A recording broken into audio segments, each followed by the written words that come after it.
Hey, what's up YouTube? It's B here, bringing you some more Modern Warfare 3 for the Wii footage, and I'm on Village, playing Team Deathmatch using UMP, and if you see, my whole setup here is silencers. I got silencers all over my weapons, and I'm running Specialist. This must have been my wannabe Moab class, but I don't think I get a Moab in this gameplay. Actually, I know I don't, but I do get a good gameplay, so I thought I'd bring it to you guys. Hope you guys enjoy it. Other than the gameplay, I think I'll talk to you guys a little bit about the BuZz. And pretty much the BuZz is just me just talking about whatever. It's pretty much no different than any other video, but I'll try to bring you guys more of what's going on in the world and what's going on other people's channels. Like when I watch a channel, let's just say, for instance, I watch a Fate video, and Fate says something that I find interesting that I think I might want to talk about as well, then I will reflect on that on my channel, and it'll be under the BuZz. So to start off with, I'll say, on Fate's channel and from other people, I've heard people say that Robert Bowling from Infinity Ward has resigned. Very interesting. Actually, Fate had some really interesting facts to talk about this, and so if you're interested, I'll put a link to his video, and you guys can look more into it if you want. I really just don't know all the facts. I listened to it, but I didn't retain it as well. All I really gathered from it is that I know who Robert Bowling was. I've heard his name plenty of times. Everybody blames him for the reasons that Modern Warfare 3 sucks. You know, and that pressure probably just got to be too much. It would be too much for me, you know? Like, oh, these people are never fucking happy. I quit. I'm out of here. I'm headed to the strip club, cocaine nipples. That's where I'm at. Anyway, other than that, you know, I watched Cookie's interview series, which is going to be a really nice series. It's already started off pretty hot. Mad Mike, Hunting Noobs. Who's next, man? I wonder if Convoy has actually agreed to it or not. I read in the channels, people are like, is Convoy going to do it? Is Convoy going to do it? I don't know. But Mr. Hunting Noobs, he asked him some questions. Mainly, I can relate to this because Mr. Hunting Noobs is a family man, and so am I, you know, and we're not, I mean, he's much larger than me on YouTube, but I mean, we're both still Call of Duty players, you know, it's real similar to the aspect. And he asked him, you know, how do you manage your life from Call of Duty? And, you know, I found what he said to be real interesting because, you know, he said pretty much, you know, your life, your family, they're more important than Call of Duty, you know, so whatever you find to be more important is what you're going to put first.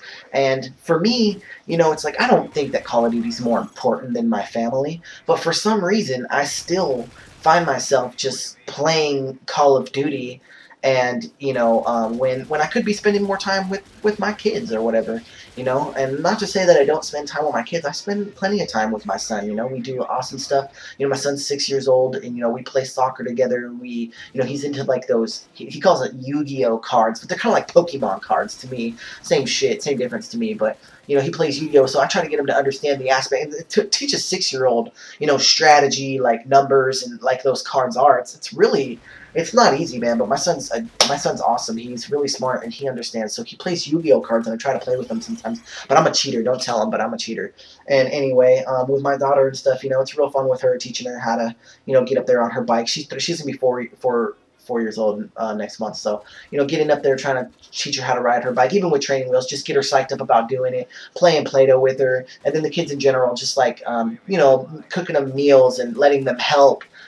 You know, so that they have this idea of, you know, letting them maybe crack the egg or stir whatever or pour their own drinks or whatever, just really involves them and makes them feel. That's the quality time that I spend with them. If it's not all fun and games and play, it's really just life aspects, teaching them, you know, to be people and how to do things, you know. And you know, I read to them at night, and I make sure that they're bathed and that they brush their teeth, and just those things that are real important to, you know, as a father. That's what's important to me. And as a husband, well, my wife is 9 months pregnant, and we're actually going to have a kid here, like, in a couple of days. She's going to go to the hospital and be induced. So my family is going to grow. We're going to have a baby in the house. Everything's going to be different. But for the most part, my wife just likes to watch TV shows on Netflix. She likes to watch shit that I don't want to watch. And so while I'm in there playing Call of Duty, she's watching that shit. But when we're together, we watch movies that we do watch. We have Hulu and Netflix on Xbox and stuff. So we watch TV shows like, I don't know, we watch Alcatraz, Grimm, The Finder, we watch Office and stuff like that. I tried to get her to watch Workaholics with me, but she said it was retarded, and it is, but that's the kind of shit that makes me laugh. But anyway, so yeah, that's the kind of stuff I do with my family. I do that stuff, but I still play way too much Call of Duty, and I even have another variable in there, and that variable is school. You know, I go to college. I go to a community college. I'm trying to major in I'm trying to get into the human resources program, but I still have prerequisites that I have to take. You know, I took math, writing, reading, psychology, sociology, public speaking, all those classes, all those things that are really important when you get into human resources, as well as when you get into the addictions section of it, in which that's where I'm trying to go. And so, for the most part, I have to juggle school too, and it's real important that I pay attention to get good grades so that I don't have to repeat these classes or fail these classes, because I get a financial aid check every term, so every about 3 months or so.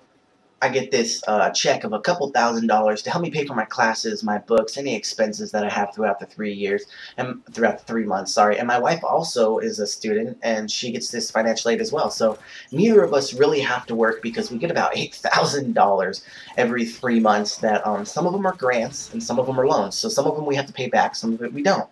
But once we both have established careers and salaries or whatever, hopefully that's as far as it goes. Hopefully we both are set in our ways from school and classes and everything that we did, that we'll be able to afford to pay those back. So I do have to treat school as if it is my job, because it is my main source of income.